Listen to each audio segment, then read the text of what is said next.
monde, aujourd'hui je vais vous présenter une BMW M3 et Kid New sur La Rochelle. Je vais vous présenter une BMW M.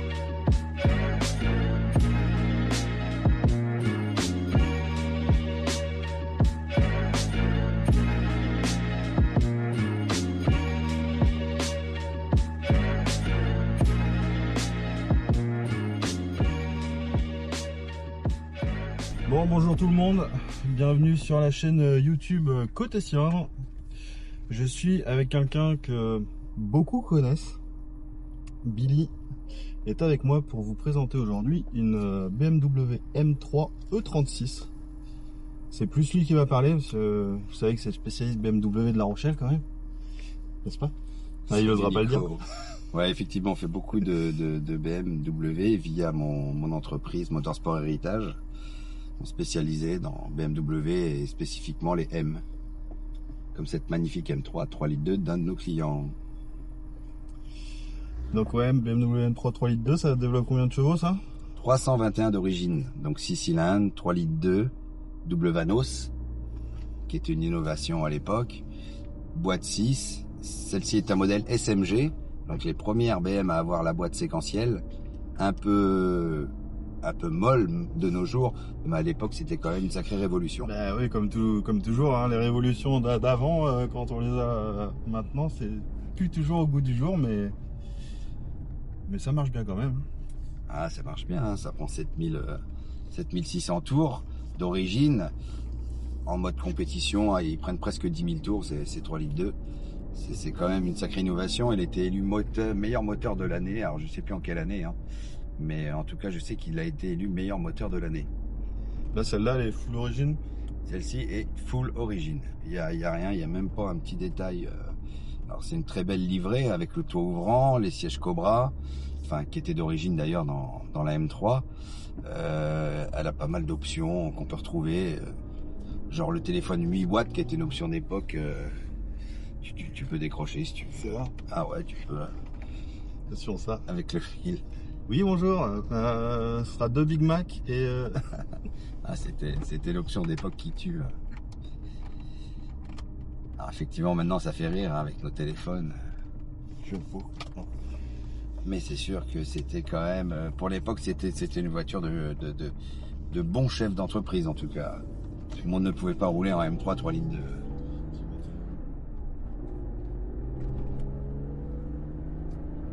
On la retrouve, elle a même encore son poste d'origine, ouais, d'époque. Hein, c'est vraiment une très belle livrée.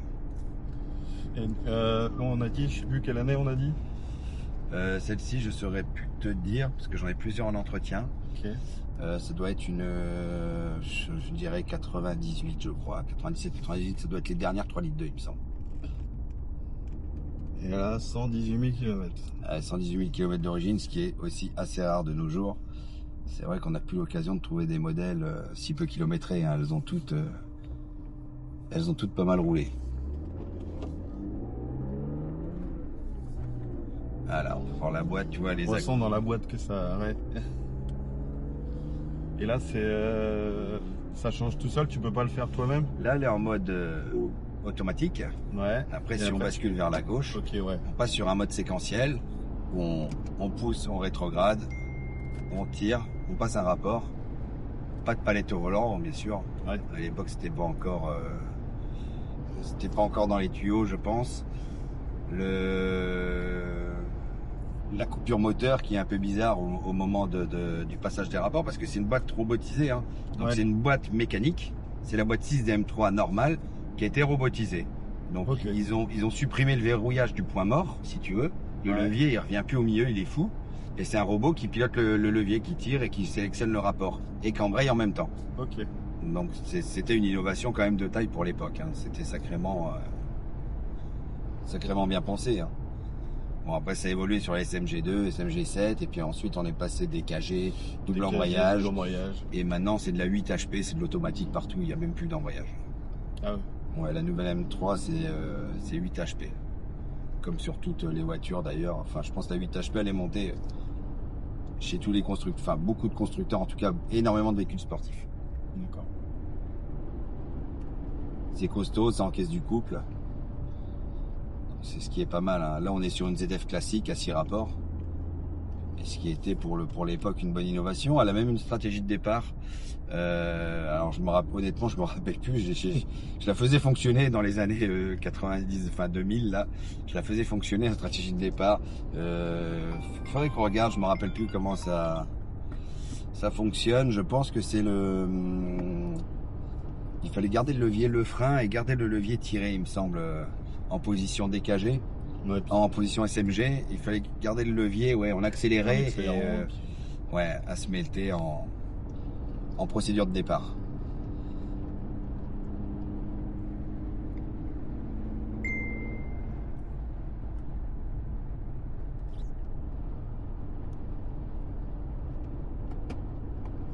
Bon, à cette époque-là, il n'y avait pas de clapet, échappement, réglage, machin. Non, il n'y a même pas d'anti-patinage, hein, tu vois.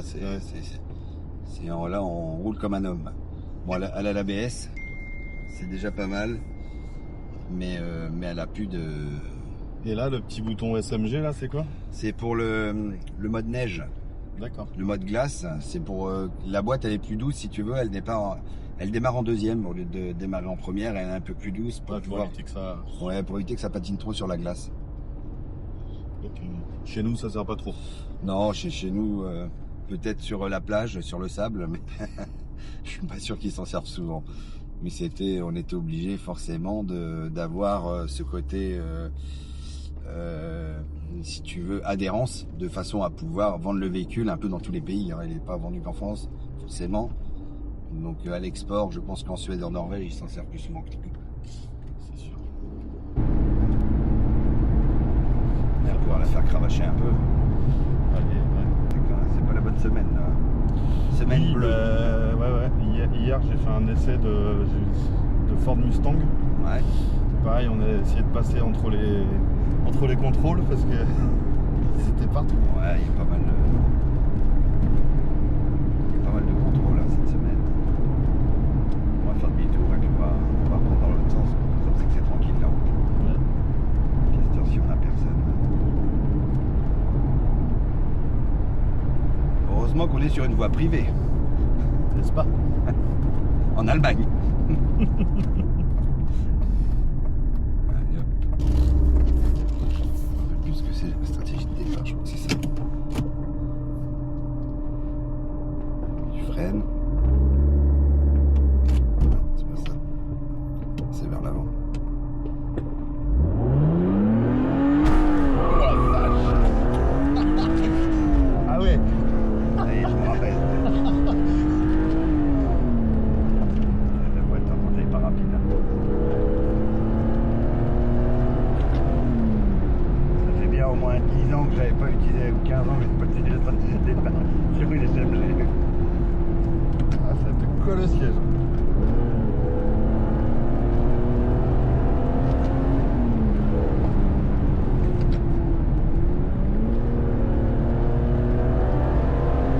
Ça reste une très bonne voiture avec un moteur qui a du coffre.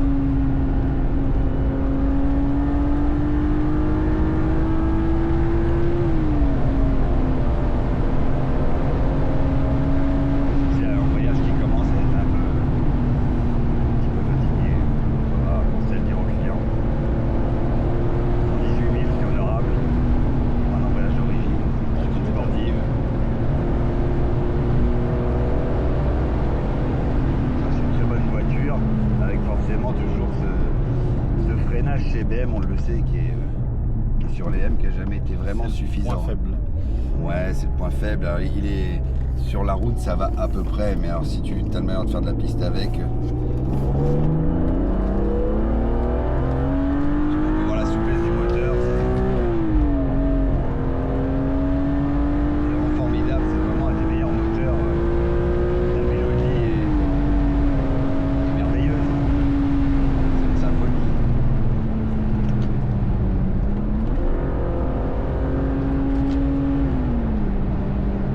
C'est une super voiture qui reste vraiment agréable à conduire. Ah, c'est clair.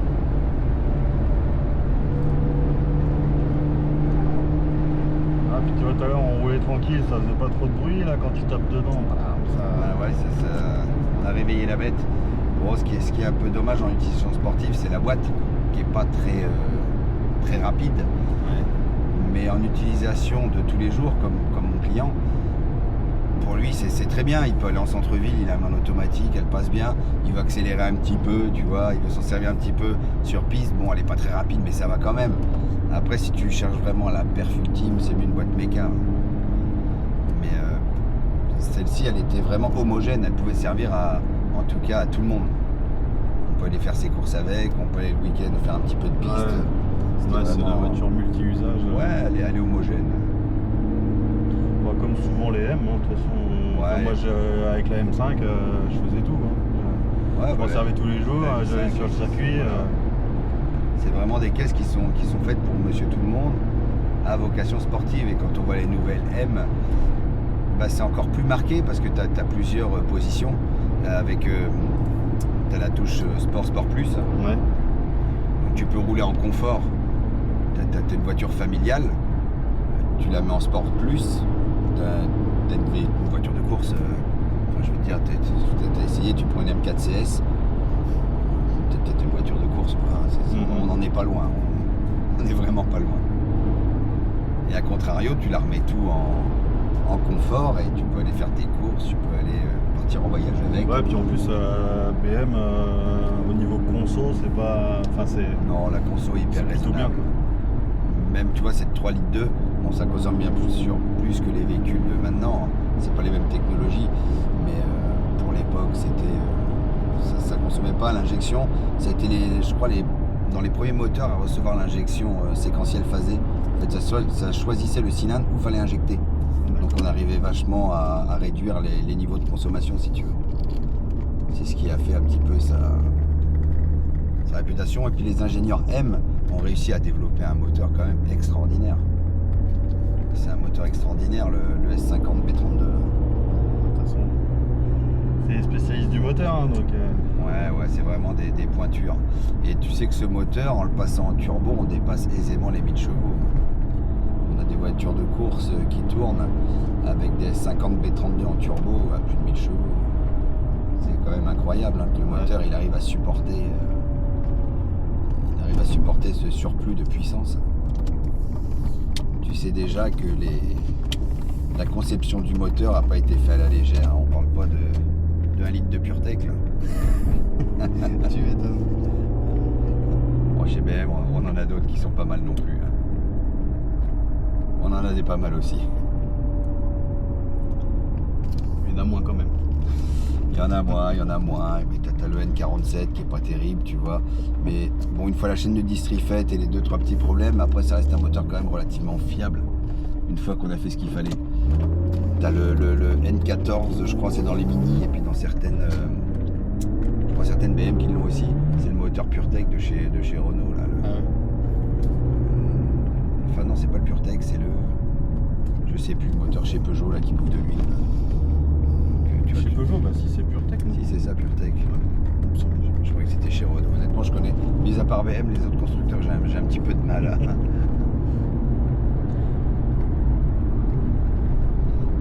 Ça reste une bonne auto. Hein. Puis dans un état aussi exceptionnel, c'est vrai que c'est assez rare. Ouais. Je sais pas depuis combien de temps il est là, mais. Non, ça doit faire 2 ans, 3 ans. Ah, ça fait un peu plus même, je pense. Plus, tu vois, moi je l'avais conduit pour En Voiture les Enfants il y a 3 ans, je crois. Ah, je vois pas les Donc années ça fait au moins 3-4 ans qu'il me l'a facile. Je me rappelle quand il en cherchait une et quand il a trouvé ce modèle-là, il était super content. Après, bon, je pense que dans le temps, il va falloir surveiller la boîte SMG là, qui avait pas mal de problèmes. Le groupe hydraulique qui avait pas mal de problèmes. Bon, celle-ci, elle l'a pas. Mais j'ai l'impression qu'elles finissent toutes pareilles par tomber en panne à cause du groupe hydraulique. C'est des voitures qu'on peut aussi repasser en boîte méca. Il suffit de rajouter la pédale, changer le système de tringlerie. Ouais. La boîte. Oui, parce que de toute façon, c'est une boîte normale. Ouais, c'est une boîte normale. Il suffit d'usiner dans la boîte et de rajouter le ressort et la bille à un certain endroit. Et pour récupérer son poids mort, pour pas que le levier soit fou, et on récupère une M3 méca, boîte méca. Il y a le compteur à changer parce qu'il n'y a plus l'afficheur. Et il y a la tempête d'huile à la place. Il y a des petits trucs à câbler. Moi, dans le passé, on en a fait beaucoup qu'on a passé de SMG à vraiment un truc qu'on faisait beaucoup. Impeccable. Là, si on compare avec à l'époque la M5, à la même époque, c'était quelle série Alors, c'était... C'était le mode la E30... attends. Bon, on sort de la E34 et on rentre dans la E39. On est entre les deux. La E39, elle a continué en même temps qu'un peu la E46, tu vois, et après ça... Si tu veux, elles sont à cheval, elles sortent pas en même temps, elles sont un peu décalées, la M3 et la M5. Là, on était sur la fin de la E34, on était sur la 3 litres 8. Sur la 3 litres 8, boîte 6. Et puis après, on est arrivé sur la E39 avec son fameux V8 5 litres, là, qui était monstrueux. À l'époque, il n'y avait pas mieux.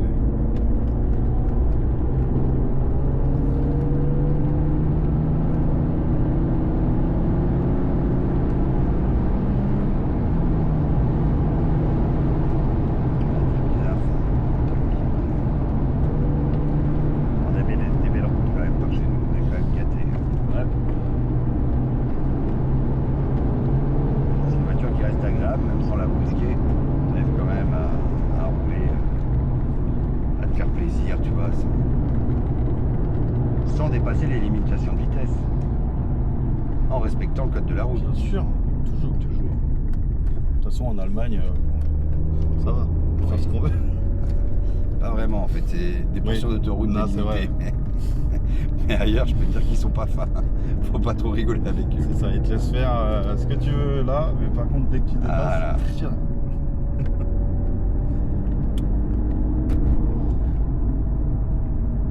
Ça, ce serait un projet que j'aimerais bien faire, c'est Allemagne et puis Nürburgring, quoi. Ah bah le Nürb, c'est magique à faire. C'est mythique. Après, t'as pas mal enfin, tu peux y aller, il y a tout le temps des voitures qui roulent, puis t'as les drift taxi drift, là, tu peux... ou ring taxi. T'as les deux, t'as ceux qui font du chrono et ceux qui font du drift. C'est sympa à faire.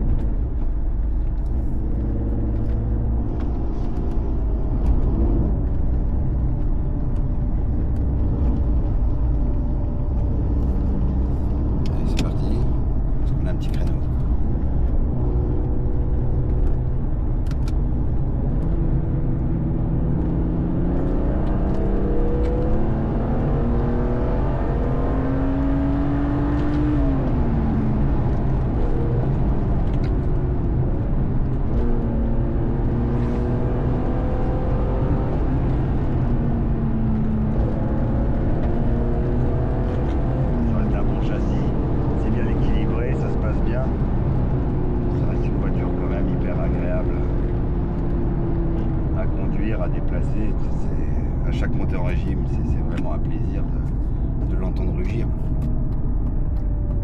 Ça me manque avec mon diesel. Et ouais, le plaisir de l'essence commence là où le plaisir du diesel s'arrête. C'est-à-dire 4000 tours. Bon bah écoutez, on rentre au garage avec Billy. Merci Billy, hein, parce que j'aurais pas pu la présenter mieux que tu l'as fait. Bah écoute, merci à toi en tout cas et bravo pour ta chaîne. On essaye ça. Et bah écoute, c'est comme ça qu'on y arrive. Hein. C'est en essayant et tu le fais très bien. Et puis moi je vous laisse et je vous retrouve tout seul pour un petit essai tranquille et puis on va aller se faire un petit bord de mer. Vous allez voir ça va être magnifique.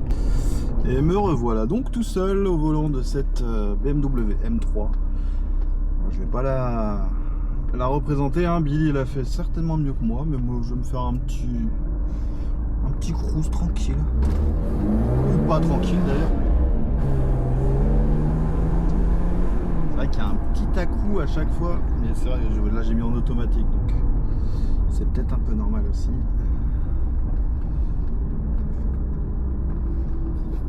Je vais virer mon sac dégueulasse, c'est mieux.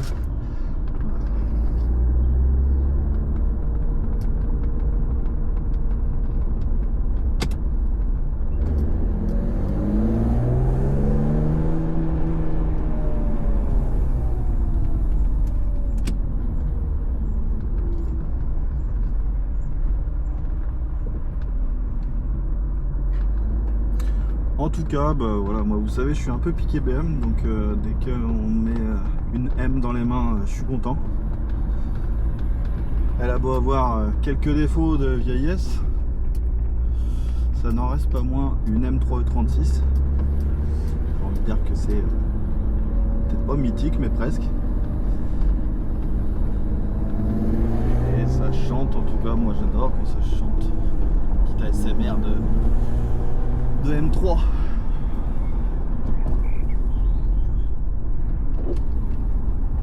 Fermez la vitre, ça sera mieux pour le son.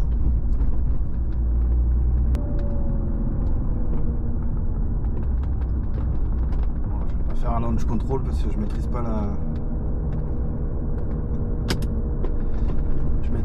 la méthode, mais on va faire un petit accès quand même.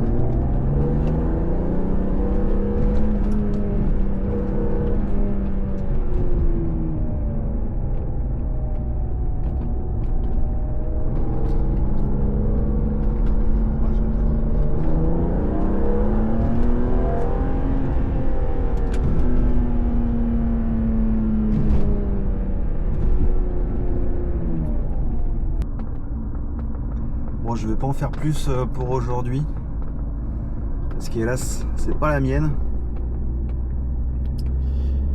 mais bon, j'espère que vous avez apprécié cette vidéo. Comme d'habitude, hein, on s'abonne, on like la vidéo, on lâche un petit commentaire et puis la petite cloche pour les notifications pour les prochaines vidéos. Je sais pas dans quel ordre je vais les mettre, alors il va peut-être y avoir une vidéo de Mustang, une vidéo d'Aston Martin. Vous verrez, bah, abonnez-vous, et comme ça vous verrez. Allez, à plus.